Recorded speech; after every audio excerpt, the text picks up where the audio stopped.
hanya pelecehan verbal ya, karena saya juga membaca ada pelecehan kekerasan ekonomi juga, karena ada iuran-iuran yang tidak seharusnya, yang akhirnya berujung pada dia bunuh diri.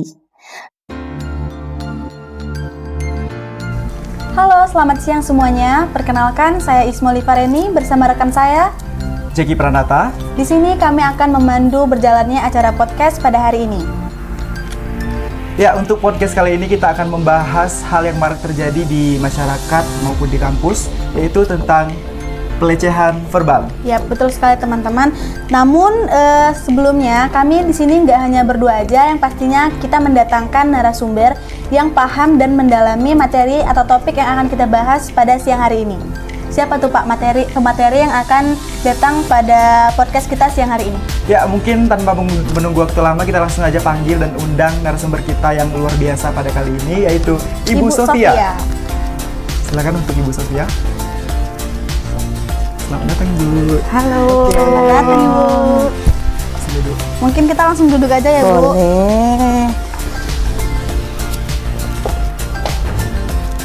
Oke, baik teman-teman, sebelum kita mulai untuk berbincang-bincang dengan Ibu Sofia kali ini, sebelumnya mohon izin Bu untuk kami membacakan dulu profil dari Ibu sendiri. Silakan untuk Ibu Isna. Nah, sebelumnya izinkan saya membacakan profil dari Ibu Sofia. Ibu Sofia ini memiliki nama lengkap Sofia Rahmawati SHMH. Ibu Sofia ini ternyata seorang dosen dan peneliti yang fokus pada kajian hukum agraria, kekerasan terhadap perempuan dan anak berbasis gender, serta ekofeminisme ya Bu. Yes. Ibu Sofia ini juga memiliki pengalaman kerja pada tahun 2016 hingga 2020 sebagai konselor hukum Rifka Anissa Women Crisis Center. Di situ beliau ini melakukan pendampingan hukum pada perempuan dan anak korban kekerasan berbasis gender, dan juga melakukan penelitian serta menjadi pembicara untuk kegiatan bertema kekerasan berbasis gender ya Bu. Selain itu, Ibu Sofia ini juga memiliki pengalaman kerja pada tahun 2020 hingga sekarang sebagai seorang dosen di Institut Pertanian Stiper Yogyakarta. Wow, sangat luar biasa sekali ya dari profil Ibu Sofia tadi, bahwa beliau juga sangat-sangat menguasai apa yang kita bahas pada pagi hari ini, yaitu tentang pelecehan verbal. Mungkin langsung saja Bu Isma untuk pertanyaan pertama akan disampaikan apa saja? Ya, mungkin sebelum kita membahas topik kali ini lebih intens nih Bu, bisa dijelaskan terlebih dahulu apa sih yang dimaksud tentang pelecehan verbal tersebut? Oke, terima kasih. Jadi memang pelecehan verbal itu dia masuk di dalam salah satu kategori kekerasan. Dan kalau kita bicara perguruan tinggi, sebetulnya sudah ada yang namanya Permendikbudristek nomor 55 tahun 2024 tentang pencegahan dan penanganan kekerasan di lingkungan perguruan tinggi. Jadi kalau di kampus itu memang negara sudah sangat concern ya. Jadi sudah dilihat bahwa potensi kekerasan juga terjadi di kampus. Nah, kekerasan verbal itu masuk di dalamnya.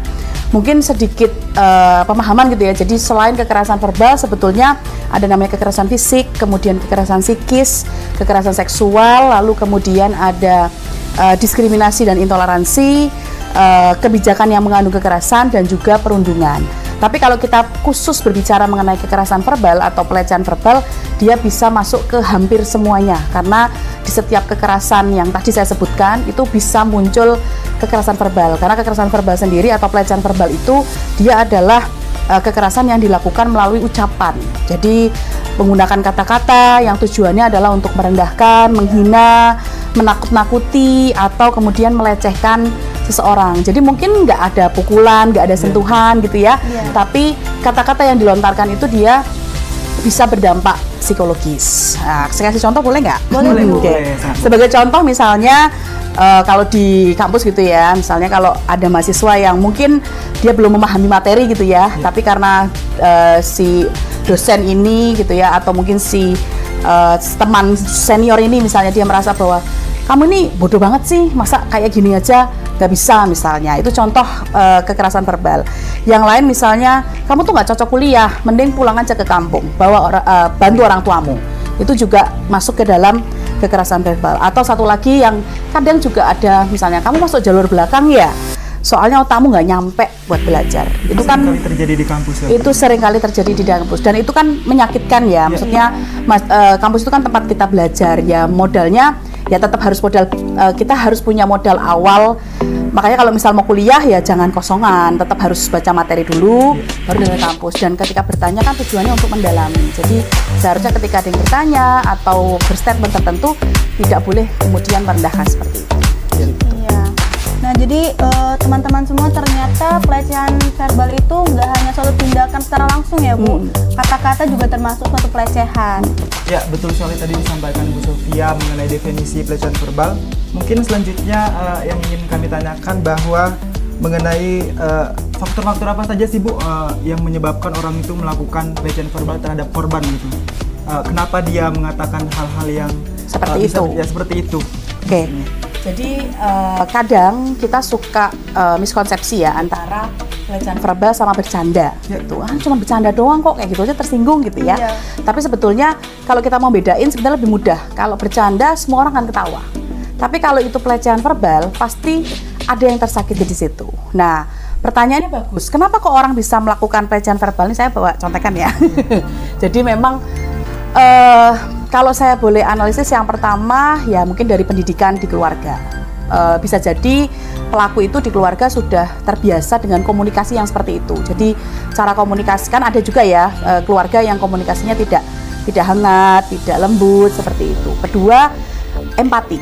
Empati itu apa sih Bu? Beda sama simpati ya. Jadi kalau empati itu ketika kita mau melakukan sesuatu atau kita mau mengucapkan sesuatu, kita memposisikan diri kita menjadi dia. Jadi kalau saya bilang A, saya tersinggung sih. Jadi saya jangan bilang A dong. Itu namanya empati. Beda sama simpati ya teman-teman. Kalau simpati ada kucing ketabrak, kasihan gitu. Tapi kalau empati, ketika kita melakukan sesuatu, itu nyakitin nggak ya? Menurut saya, kalau itu menyakitkan berarti jangan dilakukan. Nah, yang menormalisasi atau yang membuat itu terkesan apa ya kayak biasa, sebetulnya faktornya itu ada dua. Atau pelaku tuh bisa melakukan karena dua hal. Yang pertama adalah karena adanya ketimpangan relasi kuasa. Jadi relasi kuasa itu ya kayak kita sekarang nih, kita kan saya dosen, teman-teman mahasiswa. Iya. Kira-kira lebih tinggi mana posisinya? Ya pastinya lebih pastinya tinggi. Iya, betul sekali. Itu namanya relasi kuasa. Iya. Jadi saya itu lebih berkuasa dibandingkan teman-teman. Nah, tidak hanya soal status ya, jadi bisa pendidikan, bisa ekonomi, bisa wewenang ya, kalau saya sih wewenang ya gitu ya. Nah, ketika ketimpangan relasi kuasa ini apa ya, saya maknai sebagai saya berkuasa atas kamu, maka saya merasa bahwa ya nggak apa-apa, saya ngejek kamu, saya merendahkan kamu tuh nggak masalah. Jadi karena ketimpangan relasi kuasa, dia merasa ya nggak apa-apa saya melakukan itu, padahal kan tidak ya. Bahkan antara dosen dengan mahasiswa kita juga punya hubungan yang setara. Mungkin di dalam pembelajaran misalnya ketika di kelas tetap kalian harus diam mendengarkan, bertanya ketika diminta, tidak boleh saling ribut gitu. Tapi dalam hal apa ya, hubungan biasa sehari-hari ya kita tetap setara, wong kita sama-sama manusia gitu. Nah, yang kedua adalah diperparah dengan yang namanya budaya patriarki. Ada yang tahu apa budaya patriarki? Budaya patriarki itu sederhananya budaya yang mengistimewakan laki-laki. Jadi laki-laki itu dianggap lebih dibandingkan tidak hanya perempuan ya, tapi dibandingkan dengan segmen-segmen lainnya. Dalam arti saya sebut saja misal yang masuk di dalam kelompok yang ditaruh di bawah biasanya oleh budaya patriarki itu biasanya anak-anak. Alah, tahu apa sih bocil kayak gitu ya, tahu apa sih bocah kayak gitu. Ya, Bu. Seperti itu. Kedua, disabilitas.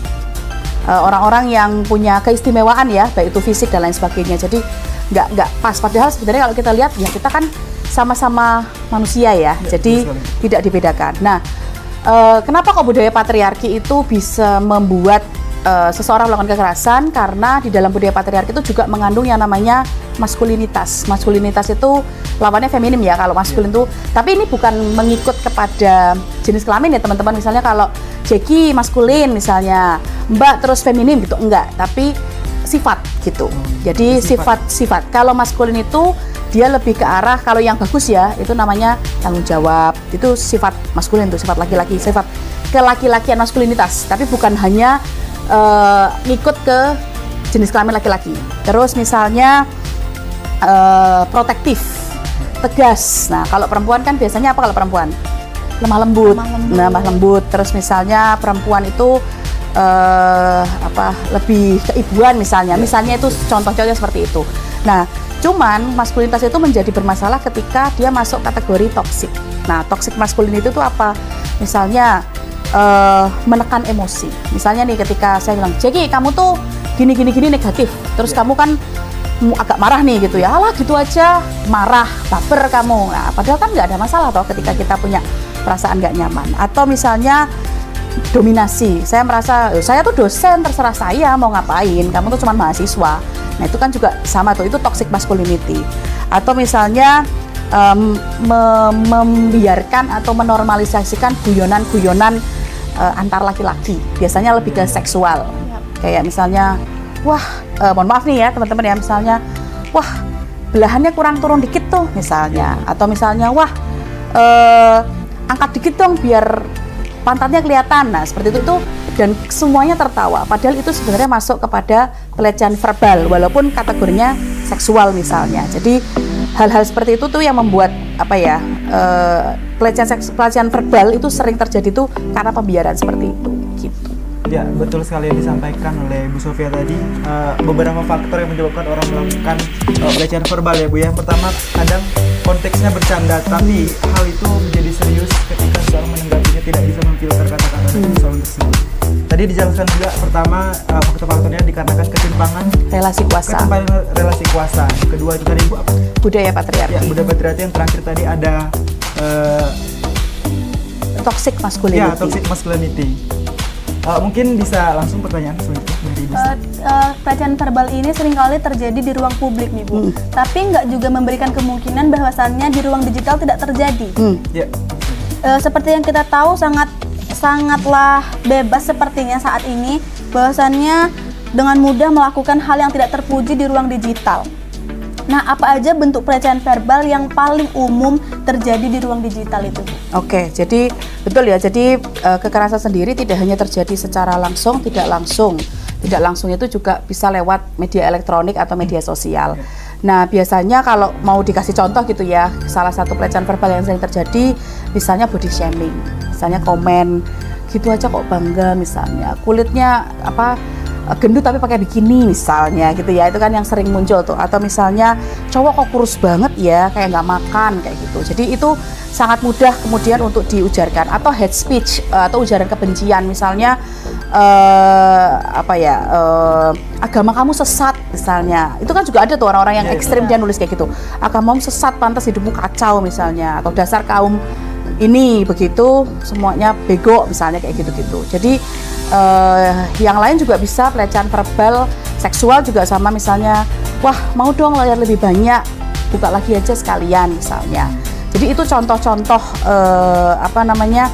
pelecehan verbal di ruang digital begitu. Dan mungkin kalau saya kasih contoh secara ekstrim ya, mungkin kalau teman-teman juga mengikuti dunia K-pop gitu ya, atau di Korea, itu kan sebenarnya lumayan banyak ya artis-artis Korea yang dia akhirnya kemudian memilih untuk suicide atau bunuh diri karena pelecehan verbal terutama di ruang digital yang dilakukan oleh para kinets ya, atau Korea netizen begitu. Dan kalau itu sebenarnya berlangsung terus-menerus, itu sebenarnya sudah nggak masuk pelecehan verbal, masuknya ke perundungan atau bullying kayak gitu. Jadi pada zaman sekarang itu marak sekali namanya pelecehan verbal dari era digital ya Bu, dari teknologi yang semakin canggih membuat orang itu dari komentar, dari sosmed itu sudah mulai dikeluarkan untuk mengeluarkan pelecehan verbal itu sendiri. Nah itu kan tadi dijelaskan definisi, faktor-faktor apa saja. Sekarang mungkin kita sharing-sharing aja Bu. Boleh. Iswa sebagai moderator mungkin sebagai perempuan juga bisa diceritakan mungkin pernah atau mengalami atau melihat teman-temannya atau langsung mengalami dari pribadi sendiri, itu pernah nggak Bu? Gimana? Ya pastinya saya tidak pernah mendapatkan tindakan seperti itu ya Bu. Namun di sisi lain saya seringkali melihat perempuan di sekitar saya selalu mendapatkan tindakan seperti itu dari laki-laki di sekitarnya. Itu tanpa laki-laki itu sadari, mereka itu melakukan tindakan pelecehan dan verbal tersebut ya Bu. Kalau bahasa sekarang itu catcalling ya Bu Isma? Iya betul sekali Pak. Nah itu seharusnya bagaimana cara kita menanggapi tindakan tersebut sebagai kita seorang korban atau sebagai kita yang melihat korban tersebut, Ibu. Oke, jadi ada sebuah website, tapi nanti aja kalau mau di-share di bagian belakang ya. Jadi ada sebuah website yang dia itu membahas secara khusus mengenai pelecehan, sebenarnya pelecehan seksual sih, lebih ke catcalling gitu ya. Tapi menurut saya ini bisa dipakai termasuk untuk kekerasan atau pelecehan verbal begitu. Jadi mereka mengusung yang namanya 5D. 5D ini sebenarnya berlaku terutama bagi bystanders. Bystanders itu orang yang melihat. Jadi kalau korban kan dia di posisi yang bingung ya, maksudnya apa nih yang harus saya lakukan? Mungkin respon yang dia bisa lakukan hanyalah menangis atau takut. Tapi sebelum 5D saya juga mau sedikit cerita bahwa saya juga pernah mendapatkan ya laporan lah dari teman-teman mahasiswa begitu yang juga mengalami pelecehan verbal di kelasnya begitu. Ya mungkin karena kita harus lihat ya bahwa kalau di kampus kita di Instiper itu kan mostly laki-laki. Nah, perempuan itu cukup sedikit, terutama di program studi yang didominasi oleh laki-laki. Jadi teman-teman perempuan kadang mereka bercerita dan mencari gimana ya Bu caranya supaya teman-teman laki-laki itu tidak seperti itu, karena nggak semuanya bagus ya, maksudnya tetap aja ada yang mungkin pengetahuannya belum memahami banget lah soal hal ini. Nah, cuman dari cerita dia ketika dia mengalami itu, dia termasuk yang berani sih. Saya apresiasi sekali. Saya nggak sebut namanya ya, tapi saya apresiasi banget karena dia dan teman-temannya, baik itu yang laki-laki atau perempuan yang ada di kelas itu, mereka bersama-sama menegur si pelaku. Tentu dengan cara bukan yang konfrontasi ya, tapi diberitahu pelan-pelan. Yang akhirnya si pelaku itu tadi bisa paham dan dia tidak lagi mengulangi perilaku yang dia lakukan. Kalau saya melihatnya berarti baik si korban maupun si bystanders atau yang menyaksikan, mereka punya satu pemahaman yang sama dan mau bersama-sama merubah situasi itu. Jadi sebenarnya nggak ada yang nggak mungkin kalau bekerja sama. Nah tadi saya bilang 5D itu yang pertama ada ditegur, dialihkan, dilaporkan, kemudian direkam. Tinggal satu, sebentar, lupa. Satu dulu. Ditegur dulu. Nah, ditegur itu, tapi ditegur ini punya resiko. Dalam arti ketika kamu menegur, bisa jadi ketika kamu menegur itu juga membahayakan dirimu sendiri. Iya, betul sekali. Jadi ketika mau ditegur itu harus lihat situasi kondisi. Kalau memang ternyata di situ banyak orang, kamu juga bisa mengajak orang lain untuk menegur bersama. Jadi ditegur itu kayak babi bu langsung, jangan kayak gitu dong, dan sebagainya. Yang kedua itu namanya dialihkan. Jadi dialihkan itu mengalihkan perhatian dari pelaku dan korban. Caranya gimana Bu? Ya kita bisa bertanya sesuatu yang umum, misalnya kayak tadi dosen nyuruh apa ya, misalnya kalau di kelas ya misalnya, atau kalau di jalan misalnya sekarang jam berapa ya, permisi, kayak jam berapa sekarang. Jadi ketika terjadi kekerasan itu terdistraksi untuk sementara waktu. Berikutnya juga bisa dilaporkan. Nah, dilaporkan ini tadi misalnya ketika ditegur, kok kayaknya bahaya nih kalau saya negur gitu ya. Dilaporkan ini kamu bisa mencari misal satpam atau dosen atau orang-orang yang dia lebih punya power lah segitu untuk kemudian menyelesaikan masalah itu. Itu di situ ada yang lagi maki-maki orang lain tuh Pak, gitu. Tolong dong Pak, gitu. Jadi nanti dilaporkan. Nah, yang keempat tadi yang saya lupa, ditenangkan. Ditenangkan ini lebih ke arah ya kita memang nggak bisa bantu, atau kekerasan verbal itu terjadi secara cepat. Sebagai contoh misalnya kita lagi naik motor misalnya ya, kita lagi naik motor, ada orang ugal-ugalan, kitanya ada benar tapi dia ugal, dia misalnya memaki gitu ya, oh dasar apa begitu. Kan mungkin kita yang nggak terbiasa menghadapi itu kan kita kaget nih. Jadi akhirnya mungkin si korban berhenti. Kita yang di belakangnya kita bisa mendatangi apa, gimana, butuh bantuan nggak, minum dulu nggak, atau berhenti dulu, jadi jangan jalan dulu misalnya. Jadi kalau ditenangkan tuh lebih ke korban. Ketika misal kita nggak bisa menginterupsi ketika terjadi kekerasan. Dan yang ketiga adalah direkam. Nah ini yang perlu dipahami. Memang ada Undang-Undang ITE ya, jadi Undang-Undang ITE itu yang mengatur mengenai kita membuat konten sosial media lah seperti itu. Nah tapi direkam ini sebaiknya tidak perlu diupload. Jadi kalau misal jadi fungsinya merekam itu hanya untuk membantu korban sebagai bukti. Jadi ketika direkam, lalu ini loh saya tadi sudah sempat merekam, kalau misal kamu mau melaporkan sudah ada buktinya, tapi jangan terus kamu upload gitu, kecuali kalau si korban yaudah nggak apa-apa, biar ini menjadi awareness misalnya, menjadi pembelajaran untuk orang lain, di-upload saja, tapi mungkin saya di blur dan lain sebagainya, itu boleh, tapi direkam itu kuncinya harus konfirmasi dulu kepada korban gitu. Itu yang bisa dilakukan oleh bystanders atau saksi ketika terjadi pelecehan gitu. Ya, yang disampaikan tadi Bu Sofia merupakan tindakan-tindakan apa saja yang harus dilakukan oleh kita sebagai penonton ya Bu ya, gitu sebagai ya. melihat, apalagi Bu Sofia dan Bu Isma juga ini sebagai perempuan juga ya Bu ya, yang mungkin untuk menegur atau melakukan tindakan yang langsung to the point gitu mungkin tidak berani lah kalau dalam bahasanya. Nah, mungkin gini Bu, tadi sebelumnya Ibu sempat bilang bahwasannya pelecehan verbal ini juga sering sekali sudah terjadi di sekitaran kampus. Itu cara harusnya pihak kampus itu menanggapinya seperti apa sih Bu? Oke, jadi ketika kemudian terjadi banyak seperti kasus seperti itu, yang kami lakukan, jadi kebetulan kami dan saya juga itu sebagai Satgas Pencegahan dan Penanganan Kekerasan di Istiper. Kebetulan ketuanya saya, begitu ya. Terus kami punya hotline sebetulnya, tapi kayaknya belum terinformasi dengan luas. Nanti bisa minta tolong Demi ya untuk kemudian menyebarkan. Dan apa sih yang bisa dilakukan kampus? Ya kampus kita secara rutin ya kita memberikan edukasi pembelajaran mengenai kekerasan. Mungkin kalau teman-teman di sini waktu Okabun itu ada. Lalu kalau saya sendiri secara khusus, kalau misal teman-teman ketemu saya di kelas, saya punya materi khusus mengenai hal ini. Jadi memang saya sudah masukkan ke dalam pembelajaran. Ya kan tetap ada tugasnya kan, tetap ada nilainya. Jadi mau nggak mau, suka nggak suka harus baca dan tahu. Yang berikutnya juga selain insersi, kita juga punya satgas itu, walaupun memang ya masih dalam proses build up ya, karena segini banyak mahasiswa, satgasnya cuman 7, 6, cuman 9 lah. Kita memang nggak banyak, karena ini kan bisa sensitif ya, jadi nggak boleh banyak orang yang tahu, benar-benar yang memang dia bisa dipercaya begitu, sehingga kita sudah memiliki ruang-ruang itu untuk kemudian teman-teman lapor. Atau mungkin kalau misalnya teman-teman mengalami, bisa juga langsung kontak saya juga bisa. Dan kamu sendiri sudah juga menyediakan layanan kesehatan. Jadi dalam arti ketika misal teman-teman mengalami kekerasan dan butuh pendampingan psikologis terutama, itu kampus kita kerjasama dengan Rumah Sakit UAD, ada psikiater, ada juga psikolog yang kemudian sifatnya gratis. Dalam arti bisa membantu teman-teman lah, meringankan dampak psikologis yang dihadapi gitu. Nah, jadi untuk teman-teman sobat Istiper semuanya, dari mahasiswa-mahasiswi yang mengalami korban seperti catcalling ya Bu ya, boleh. Teman-teman yang toksik itu bisa langsung ke Satgas PTKS Istiper. Boleh dilanjutkan oleh Bapak Jaki? Ya, tadi kan dijelaskan yang pertama itu mulai dari definisi, faktor-faktor apa saja. Yang terakhir adalah bagaimana cara pelaporan kita sebagai penonton ya Bu ya. Mungkin sekarang pertanyaannya yaitu, pelecehan verbal ini sebenarnya kan berarti bisa dilaporkan kepada pihak yang lebih berwenang Bu.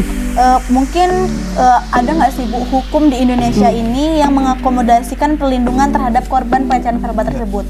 Oke, jadi kalau kita bicara hukumnya, pelecehan verbal itu ada, tapi belum secara sepenuhnya begitu. Dan kalau saya harus bilang dalam praktik memang agak sedikit sulit, karena hukum itu dia punya dimensi pembuktian yang berbeda begitu. Cuman kalau saya boleh kasih contoh beberapa ya, misalnya tadi pelecehan verbal itu ketika dia berulang maka akan terjadi, itu bisa disebut sebagai perundungan. Nah, saya mungkin ambil satu kasus yang sudah umum, orang-orang udah tahu gitu ya, salah satu perundungan karena pelecehan verbal, dan itu bisa diproses hukum sampai dengan sekarang masih berjalan. Itu kalau teman-teman tahu kasus kasus bullying yang ada di, sebut saja ya, Fakultas Kedokteran di Universitas Negeri di Semarang. Jadi yang mana akhirnya si Mbak ini tuh dia kan masih pendidikan ya, ternyata dia mengalami bullying yang mungkin tidak hanya pelecehan verbal ya, karena saya juga membaca ada pelecehan kekerasan ekonomi juga, karena ada iuran-iuran yang tidak seharusnya yang akhirnya berujung pada dia bunuh diri. Nah, jadi kalau kita bicara yang seperti itu bunuh diri itu ada pasalnya di dalam hukum. Jadi di dalam hukum itu diatur orang yang mendorong, jadi yang sana mati aja gitu, sana bunuh diri aja, itu kalau bisa dibuktikan ada jerat hukumnya. Atau orang yang membantu. Jadi misalnya kamu bunuh diri kan, saya beliin racun ya misalnya, atau kamu bunuh diri kan, saya beliin pisau nih, dan dia benar bunuh diri, itu sebenarnya bisa masuk jeratan hukum. Walaupun saya agak lumayan jarang sih menemukan yang bisa diproses. Tapi kalau saya lihat yang kasus yang sekarang sedang berjalan ya, karena ini belum selesai, masih dugaan sih sebetulnya, dugaan bullying ini, tapi arahnya positif bisa bersalah gitu ya, itu cenderung lebih ke arah bullyingnya. Jadi kalau kekerasan verbalnya sebetulnya ya itu agak sulit untuk diproses. Tapi ada satu undang-undang yang, tapi dia lebih ke seksual sih Mas, jadi lebih ke catcalling gitu, catcalling sih Mbak gitu. Walaupun ini namanya Undang-Undang TPKS, tindak pidana kekerasan seksual, tapi sepanjang dia disahkan sampai dengan sekarang kurang lebih ya baru 2-3 tahunan inilah saya agak jarang menemukan kasus yang non fisik. Jadi pelecehan verbal itu kan tidak menyentuh ya. Jadi masuknya kategori non fisik itu agak jarang. Sehingga yang biasanya dilakukan ya kalau misalnya itu terjadi di ranah kampus, silahkan boleh intervensinya lewat kampus aja. Tapi kalau yang di ranah umum, saya harus bilang ya agak sulit sebetulnya. Tapi ada sih jerat hukumnya ada. Mohon maaf, tapi agak sulit. Mending kalau di kampus bisa langsung lapor ke Satgas saja gitu. Ya, tadi dijelaskan oleh Bu Sofia Ibu bahwa dampak dari pelecehan verbal ini sangat bahaya Bu, sampai bunuh diri ya Bu Isma. Bisa sampai mahasiswa stiper seperti itu ya. Betul sekali. Nah, mungkin bisa diberikan edukasi nih Bu kepada generasi muda tentang batasan dalam kondisi komunikasi yang sehat. Oke, jadi mungkin ada baiknya teman-teman juga belajar mengenai yang namanya komunikasi asertif. Jadi komunikasi asertif itu adalah komunikasi yang digunakan untuk jujur gitu ya, tapi tidak menyakiti. Ini memang latihan ya teman-teman, maksudnya saya juga nggak kemudian sampai sekarang terus jadi ahli gitu enggak, tapi saya mencoba untuk kita belajar untuk ngomong itu dipikir dulu, difilter dulu, itu yang paling utama. Sebagai contoh misalnya saya misal kurang suka nih sama pakaiannya Jeki misalnya gitu kan, saya bilang Jack pakaianmu jelek banget, bisa sakit toh dia. Cuman kalau asertif itu kita bisa pakai bahasa lain gitu ya. Kalau anak sekarangnya punten misalnya, nggak usah punten lah, maksudnya Jack kayaknya kamu kalau pakai warna hitam gini kurang bersinar deh, coba kalau pakainya warna-warna yang lain gitu mungkin lebih bagus. Padahal kamu mau bilang tuh kalau itu sebenarnya pakaiannya jelek, ya memang terkesan kayak palsu ya, tapi daripada menyakiti Jeki kan gitu. Jadi komunikasi asertif begitu. Atau misalnya ya contoh-contoh seperti itulah, tapi coba belajar komunikasi asertif dan tingkatkan empati. Kuncinya sebenarnya di empati. Jadi kalau saya melakukan ini, kalau saya mau ngomong A atau saya mau melakukan A, dari sudut pandang saya, kalau saya yang diomongin sama saya yang menerima perbuatan itu, saya gimana? Kalau saya nggak apa-apa ya silahkan diucapkan, silahkan dilakukan. Tapi kalau kayaknya tuh kalau saya digituin saya sakit ya berarti jangan. Itu cara paling mudah sebetulnya untuk memilah. Dan mungkin nanti di terakhir juga saya tegaskan ya, tapi kalau itu bercanda semua ketawa, percaya semua ketawa. Tapi kalau ada yang diem itu berarti pelecehan atau menyakiti.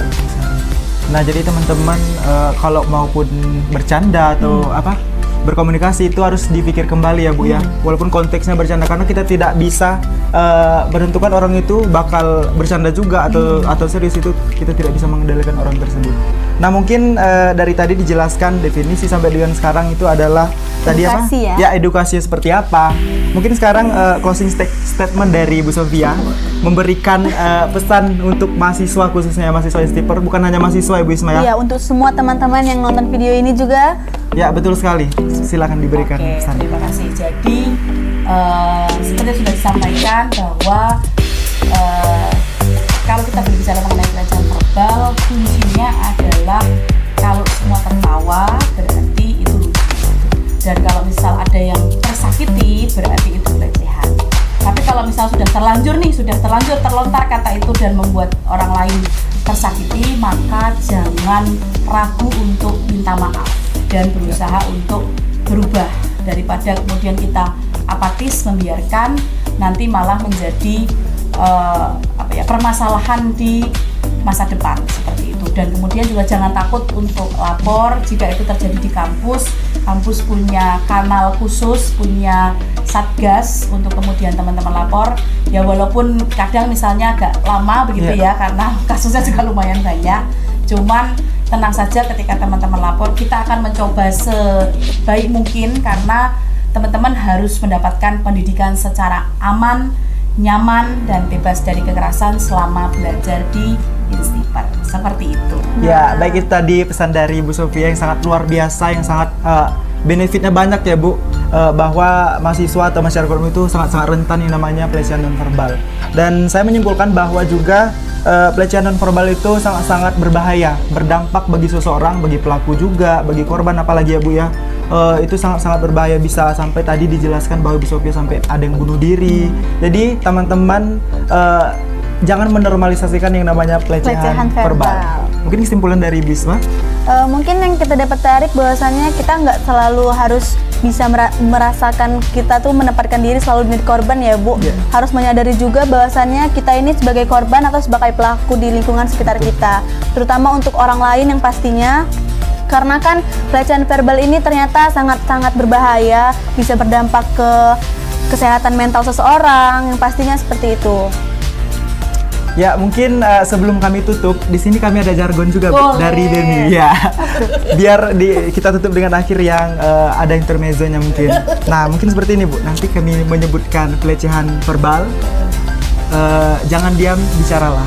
Gerakannya seperti ini. Gimana? Jangan diam, bicaralah. Jangan diam, bicara. Ya, betul. Oke. Kita tag aja ya langsung. Pelecehan verbal. Jangan diam, bicaralah. Oke. Sebelumnya terima kasih Ibu sudah menyempatkan waktunya sudah mengisi Terima kasih banyak. Oke, baik, tadi itu kita membahas tentang pelecehan verbal yang sangat-sangat luar biasa disampaikan oleh narasumber kita pada kali ini ya Ibu Isma ya. Ya, betul sekali. Mungkin itu saja, sampai jumpa di podcast selanjutnya. Selamat siang.